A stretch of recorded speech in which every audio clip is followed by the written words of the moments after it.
Welcome to Millennium Counseling Center's podcast, where each week we go in depth into all things mental health, addiction recovery, and being our healthiest and happiest self. Enjoy.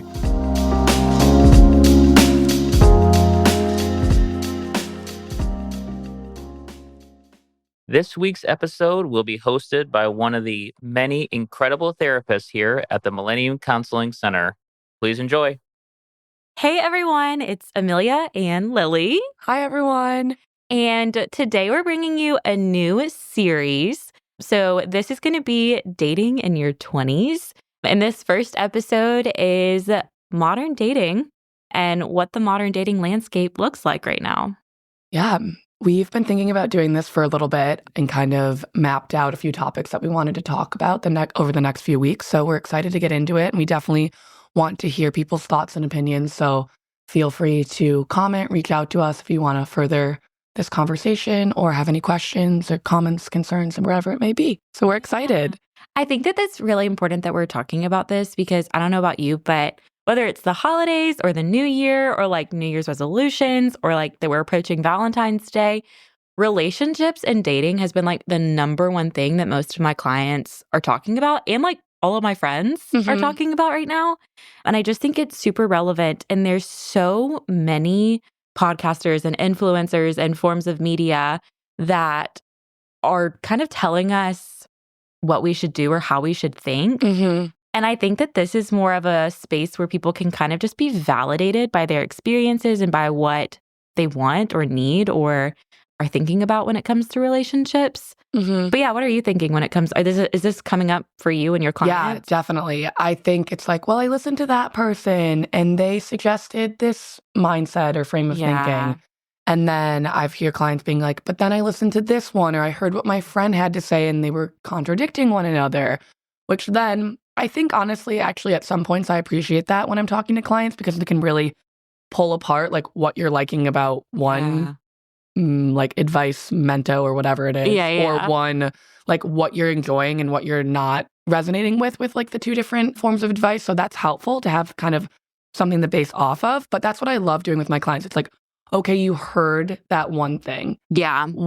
How is that making you feel? What aspects of that do you want to emulate in your relationship or in your personal life? Not, okay, this person, this podcast told me that if he wanted to, he would. Like, okay, but he didn't, so he doesn't. And like all of that, you know what I mean? Like, again, we talk about this all the time, but that like one track mind and like that black and white thinking. So it's either like this happens or it doesn't happen. And that's all. But I like to talk to my clients about the middle ground and like what the other aspects of that relationship or that piece of advice look like.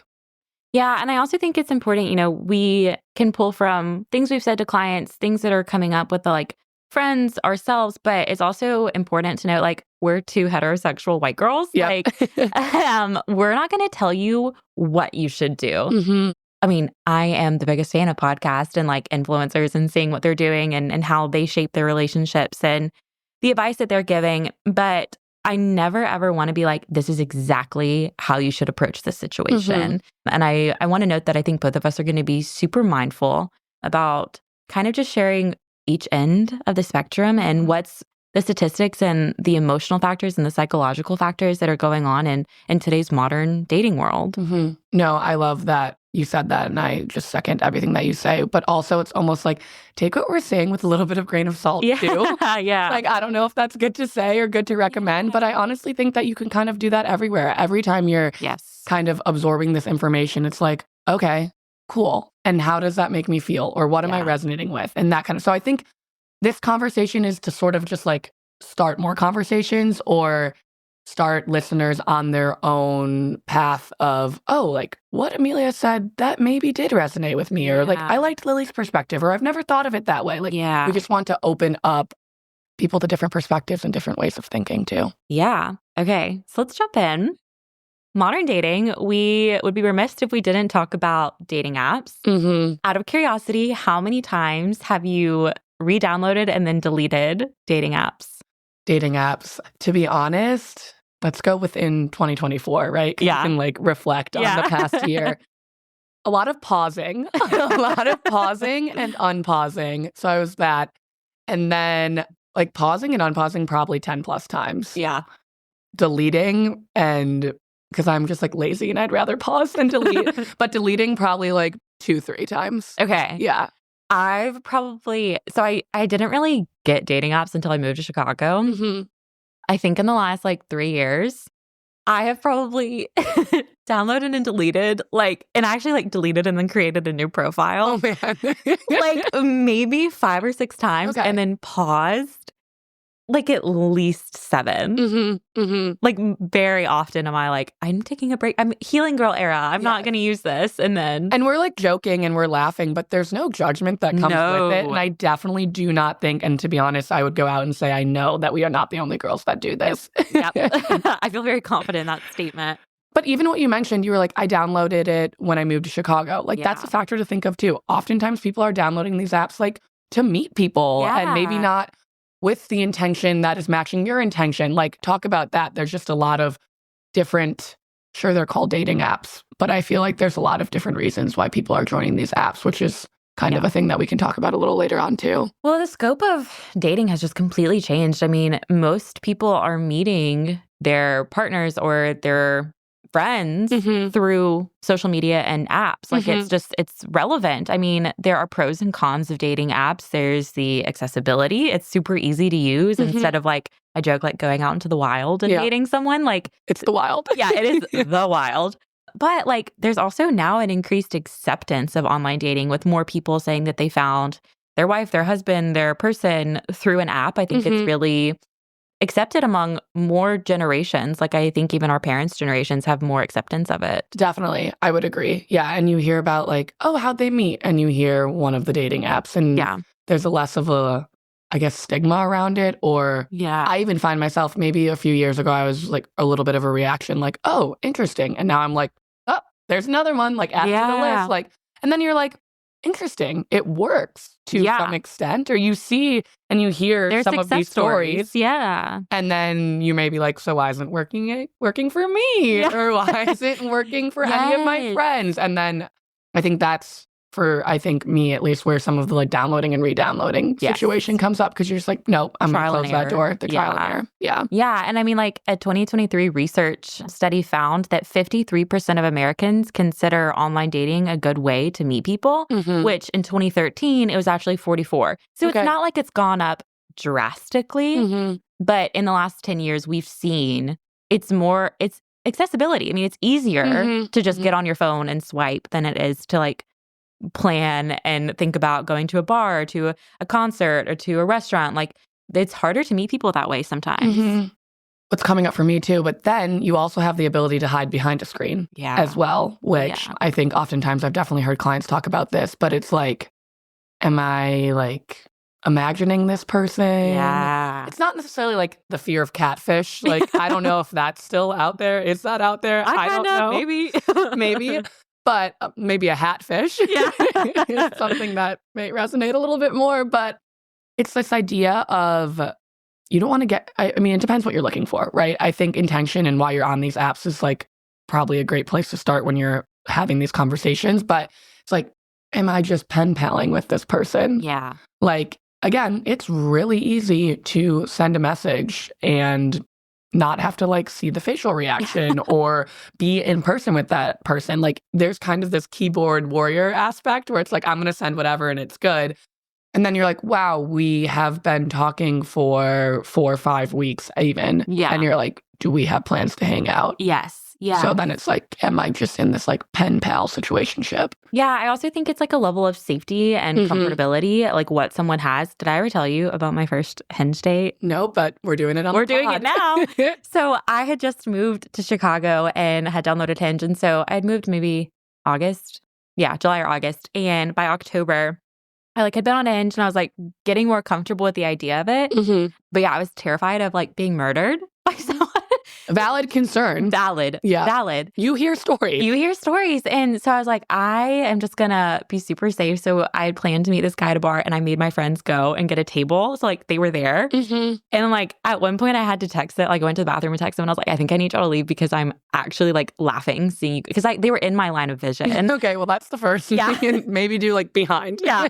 But they're like, okay, like looks like you're having fun. Looks like you're safe. We'll go to somewhere near and then just like meet up with us afterwards. So I think like if you are feeling like a sense of uncomfortability with something or like you do want to meet this person, there's part of, online dating, there's like a sense of excitement and newness and like hopefulness. But then like any other date, there's nerves. But on top of actually not knowing that person or not having friends that know that person, like this is from an app. Like if you feel like you need to have people there with you or like a backup some sort plan. of like safety plan. Yeah. I think it's good to have that. My roommates and I definitely all have each other's location, which I think is helpful. So we're like, hey, I'm going on this date. This is where I'm going to be. You have my location. Yeah. If you're hanging around, cooking dinner at home, like feel maybe a little bit alert, checking your phone or whatever that may be. But no, I think it's definitely a smart, like, and you're not being a little wild or overbearing. I think it's a valid concern. I think, if you're feeling like you want to have that plan and that's going to make you feel a little bit better in that moment, then go for it. Yeah. And like on top of like the positive things that, online dating can create, like that excitement, there's also those negative feelings. There's rejection. It's so easy to be like ghosted. There's, a superficial level and nature of using these apps where you're just like swiping on how people look. That can really like hurt and harm people's own view of their self or like view of their identity. 100%. And most of these apps, it's like photos and you have prompts or you have other things that you're going to share about yourself, like where you live, your age, whether you're into running and hiking and sports or you're more of a hobbies girl with like whatever. Yeah. You can choose to really share whatever you want about yourself. Yeah. But oftentimes let's talk about that. Like the act of making a profile and what you choose to share about yourself, like how you want to broadcast yourself to the world, is also can sometimes be a little like, oh, like, do I want them to know that or do I not? Or is that true? Or am I just hoping that's true? Yeah. Do I actually come off like that? Or do I wish I come off like that? You have that whole aspect of things too. So recognizing that it's kind of stressful, maybe even before it starts. Too.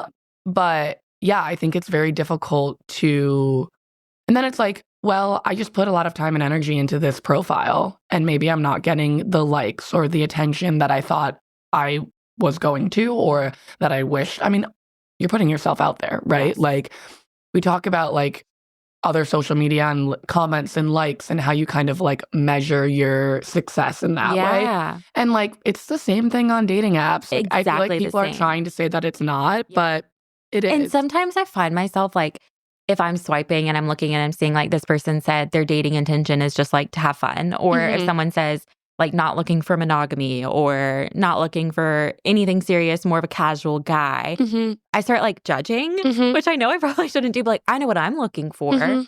And so then I get stuck in that like, I'm judging this person. Who's judging me? Oh and my gosh, I always go down that route. Just like you stalk your own Instagram profile, I stalk my own Hinge profile and I'm like, okay, wait, is this cute? Like, should I update I'm like, this I'm a completely different person. I'm not me. What am I thinking when I look at this? Yes. All the time. It's so terrible, but it's like this weird like headspace that you kind of have to be in to be on these apps and just to like be with the times of wanting to date, especially date in a city like Chicago. I mean, people meet through online profiles. Totally. One thing that was coming up for me when I'm listening to you speak too is there's a spot where you can put your intention for where you want it, what you want out of this. Some people choose to answer it. Some people choose not to. Yeah. But I also kind of think, I don't know if accessibility is the right word, but like, that's also helpful in the process too, a little bit. Like, yes, it's scary and it might be terrifying. And it's like, oh, interesting. You want that? I don't want that. So maybe I'm going to move forward. But does narrow the pool down if you know what you're looking for, too. 1,000%. And how you're showing up on that time in that app and like what you want, that's also valid too. Like, yes. Whether you prefer to say or prefer not to say, or whichever level of the spectrum that you're kind of looking for, that's okay. And I'm kind of happy that these apps allow people to kind of answer in a broad range as well. Yeah. I also think, I want to validate people's frustration that they might have with that sometimes, or just like the frustration of using an app. Because now, we're seeing there are paywalls. They're like, oh, are you interested in seeing more of your type? Here's pay $11.99 a month. And I'm like, and do you really know my type? I know. I'm like, do I know my type? Yeah. I've scrolled on 3 people in the last 2 weeks. You don't know my type. Yeah. But yeah, I think that that's also interesting because it's like this is going to be like a rage. But in a capitalist society, when these apps are wanting to make money off of desperation, really, it's easy to fall into I'll just pay for it. I just really want to meet the right guy and all these things. And so there is frustration. That's why I pause or delete or get rid of it because I'm like, ugh, this is so frustrating. I'm not going to pay for this. But if that's what you want to do, that's okay too. There is no right or wrong answer in how to operate and use these apps. No, but I think oftentimes this is what I will suggest to clients as well too if they're going through something similar or a similar situation is you don't have to be constantly checking this every day. Yes. And this goes beyond dating apps. This goes beyond any really social media thing. Yeah. You don't need to respond to a text message right away. Yep. You don't need to have your likes on Instagram. You don't even need to post on Instagram if you don't want. You don't need to have any of these apps. Yes. Is it very common? And a lot of people do. And you would maybe feel a little odd if you were to be like, I'm taking a break or I don't want this. Yeah, maybe because it's pretty popular right now to be doing all of those things. But you have that choice, but it's hard. But I think a lot of the productive work that I think I've done with some of my clients too is just you then are able to have that conversation. It's not, you should delete the app or don't respond. Yeah. That's one level, one-sided advice kind of, and that's really hard to follow. But I think it's really helpful in therapy, situations and experiences and settings where you can actually process that. Okay, if I choose to do that, what are some of the benefits? What are some of the cons? And you really actually have a productive conversation about an action that you're thinking about doing. Yeah. It's interesting you bring up social media because I do want to talk about that too, because whether or not we recognize it, that's another form of online dating. 100%. And it's in the media world we live in these days, it's so easy to look people up and find their Instagram account or their TikTok or LinkedIn. Oh my God, not the LinkedIn. But yeah, social media has a major role on dating. There's sliding into DMs and flirting that way. And then there's this huge weight of comparison culture. Social media even LinkedIn can be a highlight reel. It's what we've accomplished, what we've done, what we're happy about, what we want other people to see about us. It's a larger portfolio of a dating profile. But beyond that, there are people who show their relationship and how happy they are. And it's all roses and butterflies and rainbows. This is the best thing that's ever happened to them. Everyone should get in a relationship.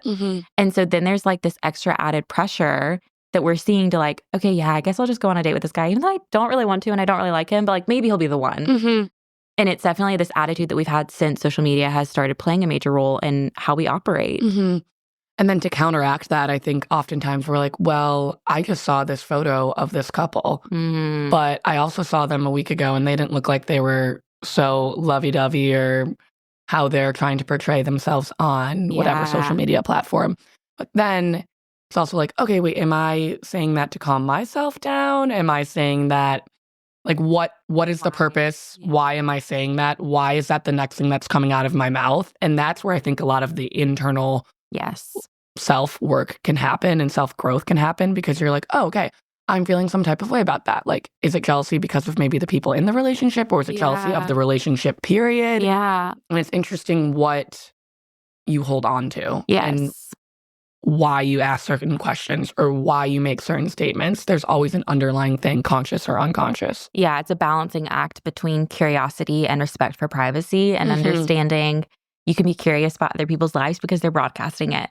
But also there's a sense of there's privacy to that person behind the screen that they're operating. One thing that I've started saying to clients and even telling my friends and myself, we operate through being able to easily express what we want because we're influenced to want what others want because we're seeing what they have.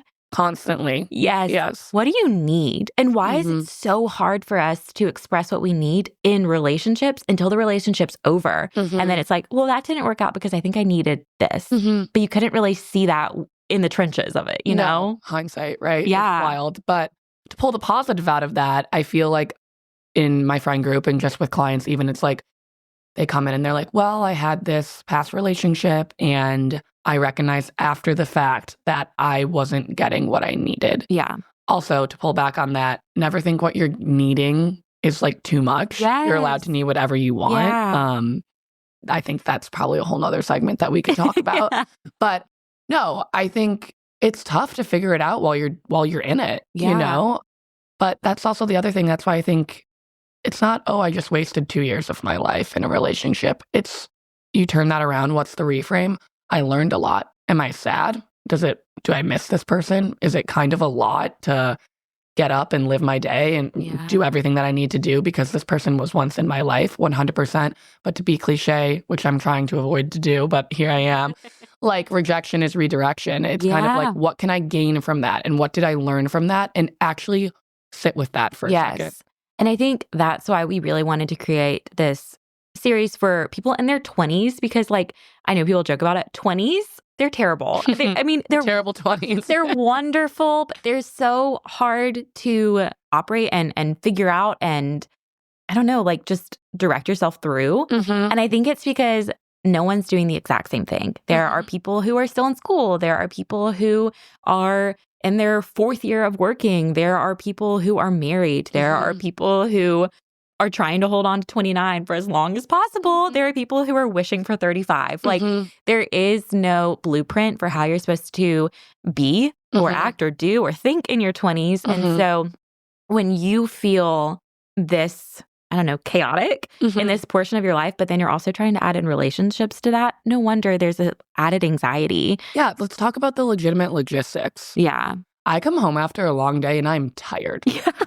Yes. And it's a different type of tired that you experience in grad school or undergrad or school or whatever, I don't know, activities that you were doing growing up. Yeah. Especially, I think, being a therapist, it's like an a emotional, it's like an emotional tired. You're like, I just talked to 8 people for 8 hours in a row. But I think it's recognizing that, the logistics of dating is hard. Like, it's hard. Matching people's schedules right now. And like in our 20s, it's like, okay, let's try to figure out our life. Let's figure out our finances. Let's do this. Let's do that. Like, there's a lot of things. And it's kind of like, we need to stabilize the boat. Like, the boat is rocking and we need to stabilize it in our 20s.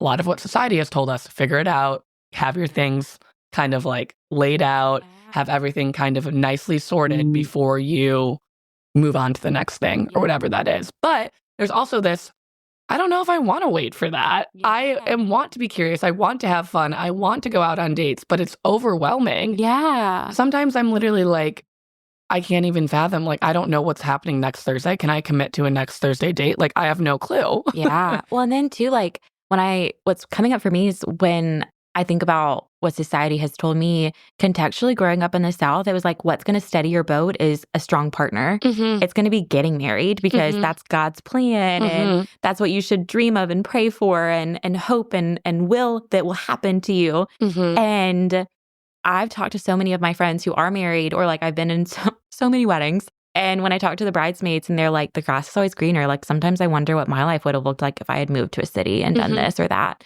But like at the center of the questioning is always the relationship. What relationships are in our lives? And I think the biggest, again, I don't want to be cliche, but like advice or like what I would tell to a client who's coming to me with these issues or problems or questions is understanding and practicing self-love. It's not about making matches or it's not about I have these many rejections or it's all about me.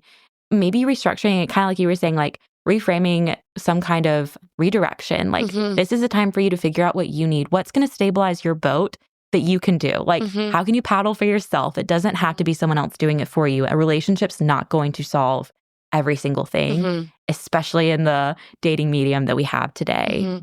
But I also think that's really hard to hear. Yeah. Right? Yeah. Like, you do want to be going on dates. You do want to be doing this. Am I like on paper ready to be doing all of those things? Probably not. Yeah. Will I ever be?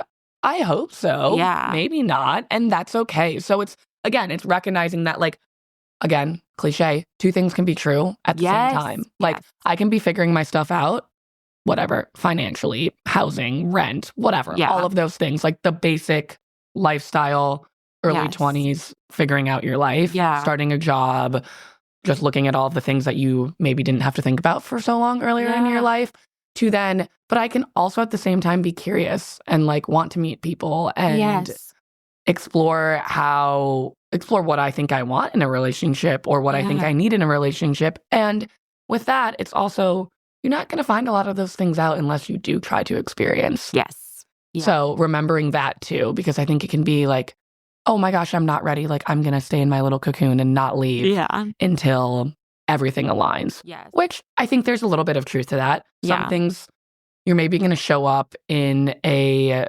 relationship or show up in the dating world maybe a little bit more confident if you have some things together, but that's like that's personal to everyone and you can kind of work through that. But that's where the self-discovery and self-love, I think, is happening. And then there's other times where, again, you can be in the trenches and you can still be like, but you know what? I'm just going to still put myself out there because no time like the present. I love, oh my gosh, I RIP TikTok because I feel like so many people share things that I'm like, I totally relate to that. But there was one girl who shared, she was like, me expecting to meet the man of my dreams while reading my Kindle at 8 p.m. on a Friday in my pajamas. Like, you can have those nights too. If you need to stay in and you need like that healing girl era and you need time to adjust and figure out what's going to be best for you, that's okay. Like, even if you're not, some of my friends are like, yeah, I deleted the apps because I'm going to be healthy. And I'm like, using the apps isn't unhealthy. There's a both and to every situation when it comes to dating. There is no right path that's going to put you on the trajectory of the person sitting alongside you because their path is different. And I think recognizing that and being okay with that and balancing your needs, not your wants that are influenced by other people. 100%. No, I completely agree. I think it's very, again, to go back to the black and white thinking, like it doesn't need to be that way. I think I definitely fall into that pattern of thinking. I feel like I see a lot of my clients, similar age bracket and age ring, fall into that thinking again, because it's like you build this dream or fantasy. And I know people are often like, well, that's maybe just something that I like. I know that's something that I've built or created in my head, but it's still there. Yeah. Even if you recognize that it's something that you've built or it's something that you're manifesting or something that you're creating, it's still actively having an impact on you. Yeah. And maybe it's having an impact on your wants, but I don't know if it's having an impact on your needs. Yeah. I don't know. I feel like this series is going to be so fun because there's so many parts of this, and online dating is just a small subsection of what dating looks like to be in your 20s. And I'm excited to just touch on, attachment and touch on healthy patterns and oversharing and breakups and healing and comparison. And there's so many things that, we're going to be able to talk about. But I am excited just to see, is this relevant? Like, I think it is. And what are people thinking? And I encourage people to share, email, let us know, because I don't know, your voices are just as prevalent. Like, we're two girls in our 20s, but there's about 1 million of us out there totally that are in the trenches. So whether you're on the apps or dating in the wild or at home at 8 p.m. with your pajamas on, like there is no right or wrong way to go about this. And it's exciting. Yeah, no, feel free to talk to us, reach out, whatever. I'm imagining like a Q&A session. Me too. I don't know, maybe I can manifest that. But yeah, like send in any questions. Are we the new foster sisters? I don't know if I like that, but we'll figure it out. But yeah, we'll be back next week with navigating dating in your 20s.